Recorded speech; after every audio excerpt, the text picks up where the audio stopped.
Hey, welcome back. Welcome back to another episode of Forex Tech Magazine. It is your host, Lewis, and today is March 6th, 2019. Hopefully, you made some money so far this year, but if you have not, sit back. Hopefully, we can share with you some tips and tidbits that might change that for you. Before we get into that, let's get into this, and that is the disclaimer, and it goes a little something like this. Any and all information shared with you by Forex Tech Magazine should be considered to be for educational and entertainment purposes only. Nothing shared with you by Forex Tech Magazine should be considered to be financial advice. If you are in need of financial advice, our suggestion to you would be to seek out the assistance of a licensed, competent advisor. And now that we got that out of the way, let's go ahead and get into what you came here for, and that is looking at some Treasuries. And why not step up what we got right here on the board? So yesterday we was actually trading two. We was trading the U.S. Canadian dollar and the Great Britain pound Canadian dollar. Obviously, you only see one that's still on the board, so that either means that A, we hit our price target, or B, we hit our stop loss, and we'll get into that in just a minute with the Great Britain pound pair. But let's look at the U.S. dollar pair that we're still in at the moment. And we're just looking at it on the daily chart, and we see right now where prices kind of come up against some resistance here, right? Our previous areas of resistance, and so it's having a little bit of a pullback. And then we also see where our price target is up here, right? So we break this down on the hourly chart.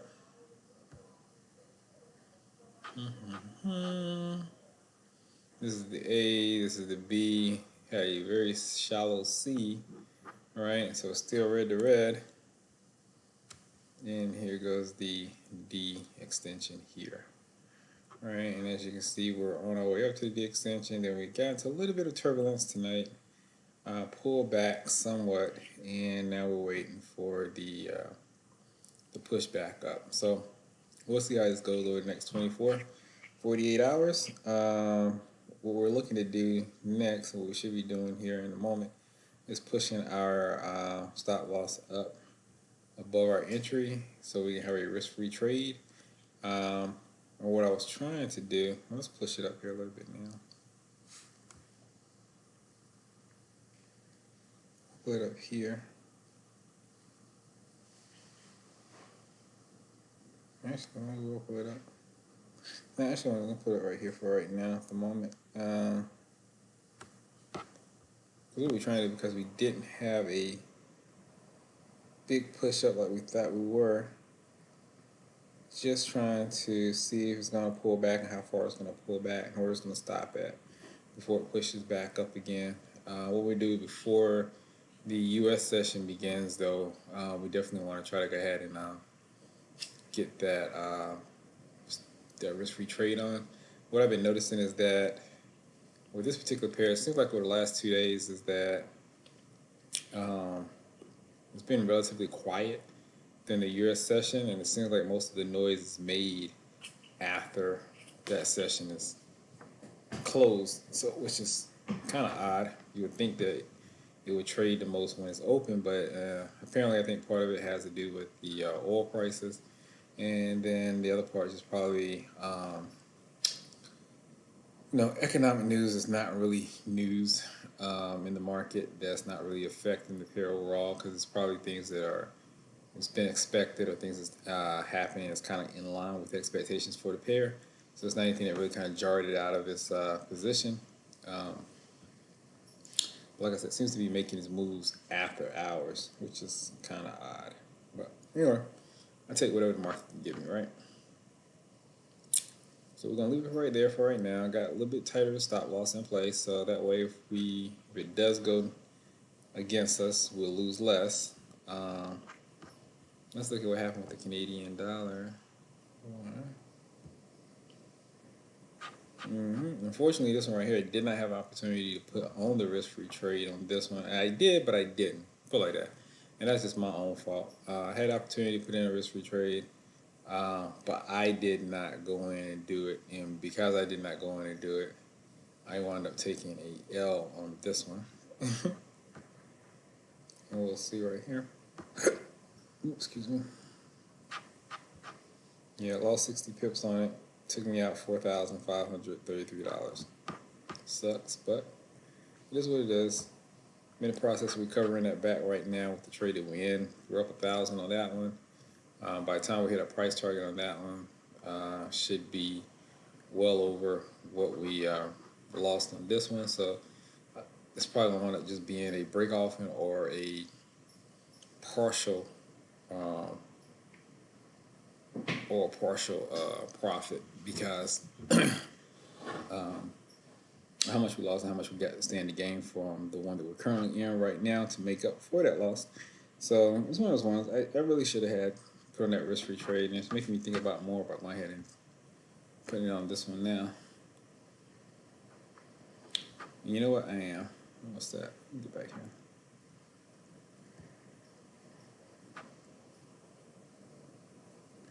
As you see right here, it looks like it's breaking, like it's stopping. All right. But what I'm afraid of is just that quick spike down and then taking me out. But screw it. There you go. All right, risk-free trade on the board. We'll see. If it does have a quick spike down and then bounce back up, I'll just come back in and gotta get off my behind, stop being lazy. I'll come back in and just go ahead and take care of it. So anyway, now if you're trading with futures or options or something like that, it's a little bit different how you'd want to trade these, and we'll talk about that some later date. But just kind of know right now for spot trade, I mean, it's easy to get back in, easy, you get out, it's easy to just jump right back in again.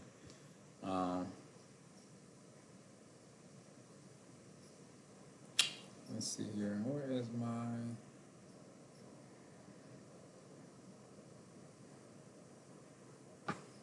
Here we go. So, all right, so looks like it almost could have been, but still a no. I think we talked about it yesterday about price coming up and then get rejected because we saw a couple times where price was making its move up and didn't even hit the downward trend line before it pushed back down. And the feeling was that price was moving up, right? It was gaining some momentum, come up. But the question is, what was it going to do? Was it going to what was it going to do? Was it going to hit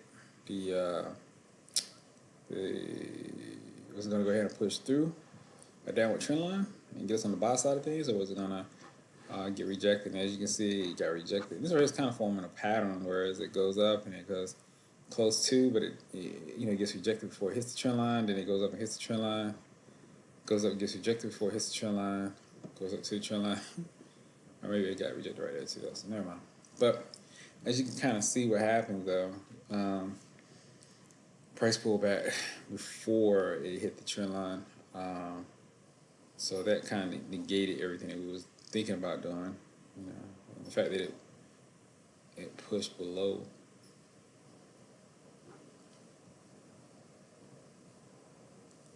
Our C.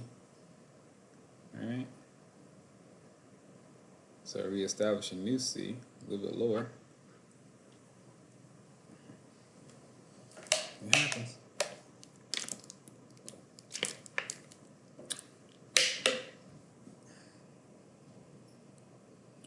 But we were not in this trade yesterday, so it doesn't matter. But the one that we did get into looks similar, shares similarities to this one. Let's see. What's the next one? There you go. Yep. Price goes up. Price hit the trend line, downward trend line, comes back down.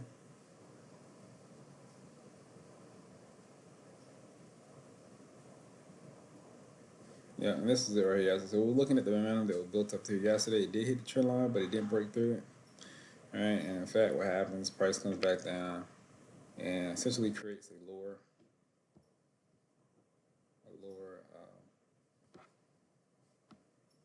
C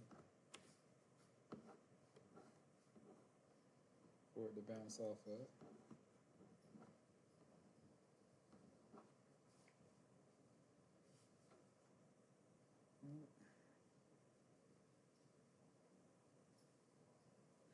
This is where our stop loss was at previously.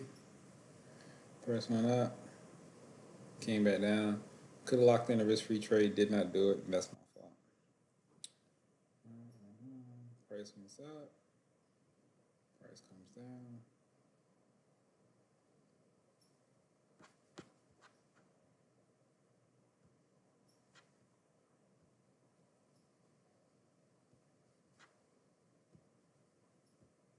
Yeah, so that's kind of where we're at right now. So no, would not do it. I think when we originally went into this, price was. Let's see.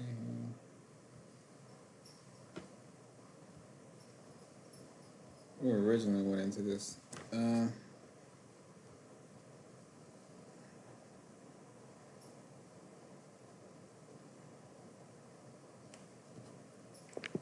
I believe this is the angle that it was at because it didn't have this high right here to bounce from. Originally, this was what it looked like, and so it was over on the buy side, and that's the reason why we said, okay, hey, let's go ahead and buy.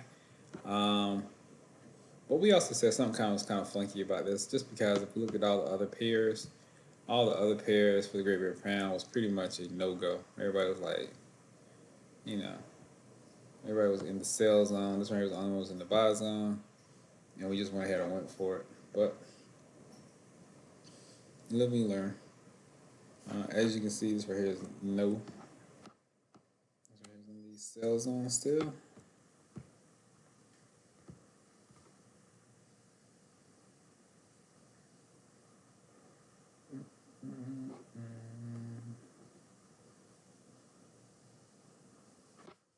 Yeah, I'm gonna leave it there.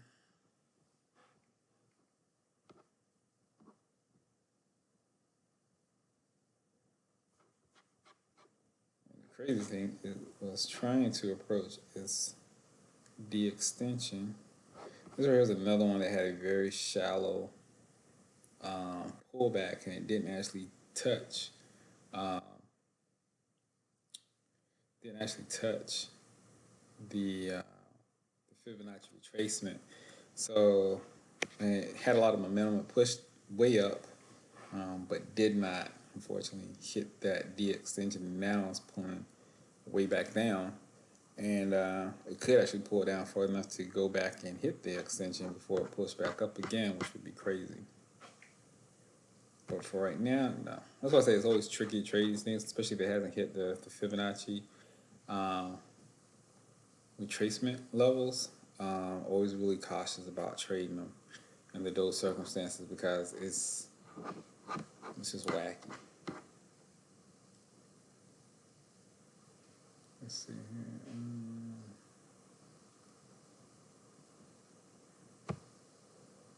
Pound as the dollar.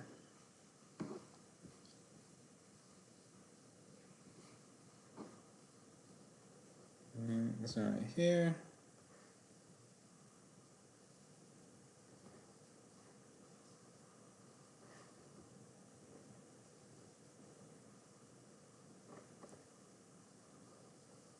This could be something. All right, here's resistance. Push through. Could be potentially buy. Keep the stop loss pretty tight on this one though, because it looks like we're at some type of probably major resistance for this particular pair.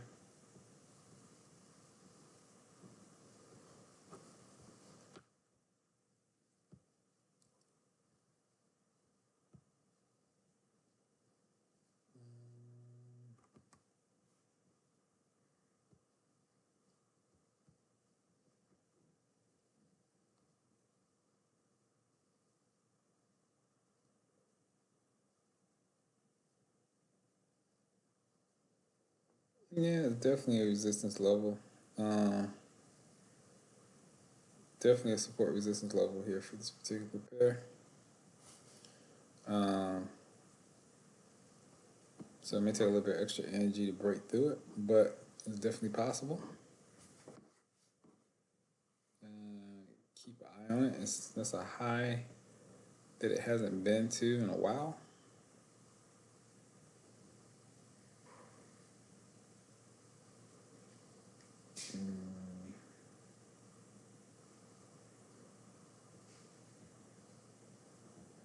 At least since 2016. If it goes higher, I mean, this is where it was at back in 2018. But if it goes higher than where it is right now, it might have been since 2016 since it tested that type high. So yeah, multi-year year level highs is that right now. Not an all-time high, but still could break higher.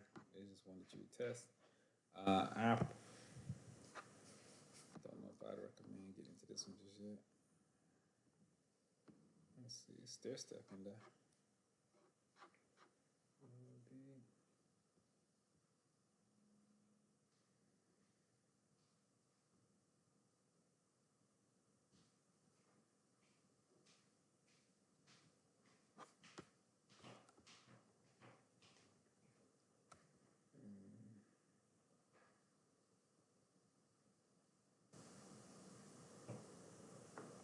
Probably wait till it pushes above the B on the daily before.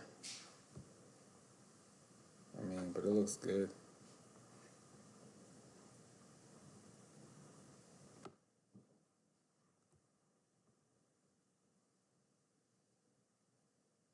It looks good. Let's make his way up there. It looks good. Just be cautious with that one. Because what you don't want to do is end up like you did, like I did on the CAD, which is it's the only Great Britain pound pair that looks positive for the day, looks bullish for the day. Get in it and then see a reversal within 2 or 3 hours of making an entry. So if you do it, lock in the profits. And as you can see here, this is Great Britain pound US dollar. And even though you get some type of a push up, it's still in the sell zone, so would not want to buy. So pretty much put a hold on everything. I even put a hold on the Aussie dollar one, just because you know, for all the rest of them are negative, you know, how you say it, a rising tide um, raises all ships or something, I don't know. Basically saying that if all the other pairs are moving down to the side and this one pair is just kind of out on its own, moving up, I'm going to believe the other ones. I'm going to believe the others that are out there moving down. All right, known by the company you keep. And if the rest of your pairs that you are paired up with are moving down, then I got no reason to really believe that you're going to be moving up anytime soon. You're probably going to be moving down too, and that's just an anomaly. So that's, I guess, the best way to say it. Australian US dollar. Man, I just thought this thing could not go any lower than where it was. And what happens? It surprises me and it goes lower. It takes it lower, man.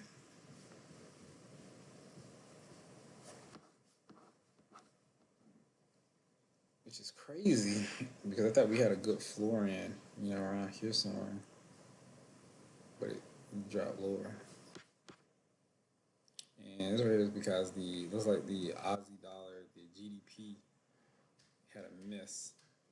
And so now it just, you know, the floor kind of dropped out of it.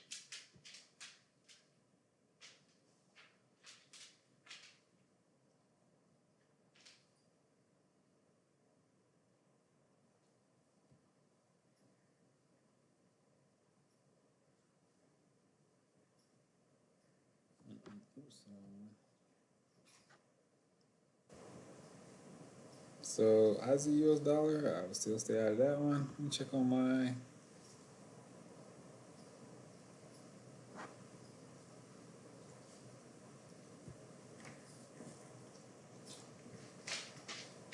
US dollar. It is making its way on up.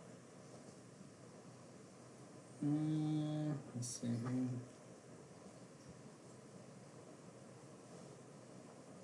Yeah, puppy, your breath smells bad. Oh my goodness.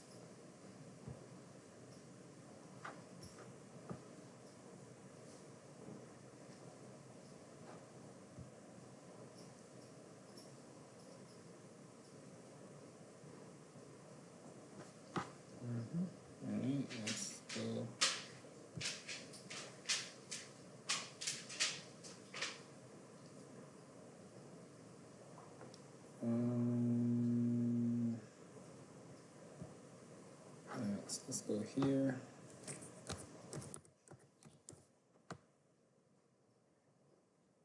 Let's see what happened.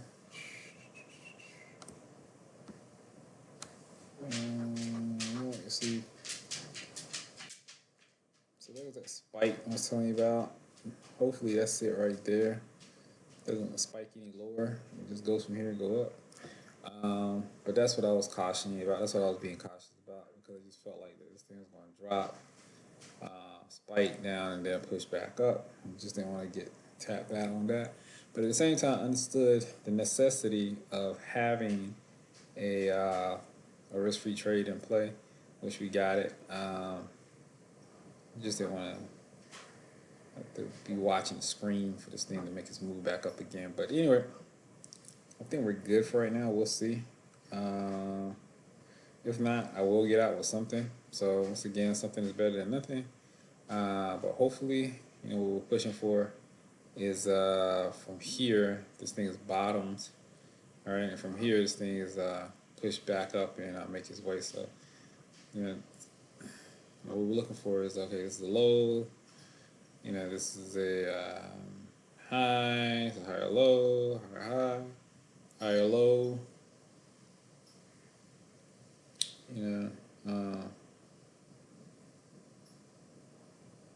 Higher high, another higher low, higher high, higher low, and make another higher high going up here. All right, gotta have those higher highs, higher lows. If this thing is gonna be stepping up to make its way to the price target. Okay. Anyway, guys, that's it for me for tonight. Sorry, I know this is kind of short, but don't really have much to say. But I think we said enough on the subject matter. Going with holds across the board, and when we look at the U.S. Canadian dollar, maybe opportunity for you to get in here at some point, but be cautious just because there's not a lot of room between here and the take profit. So just play it tight with play it safe with tight stop losses, okay? And keep an eye on that Australian US dollar because even though it's selling off, maybe some opportunities for you to make some money in that too as well. Anyway, talk to you.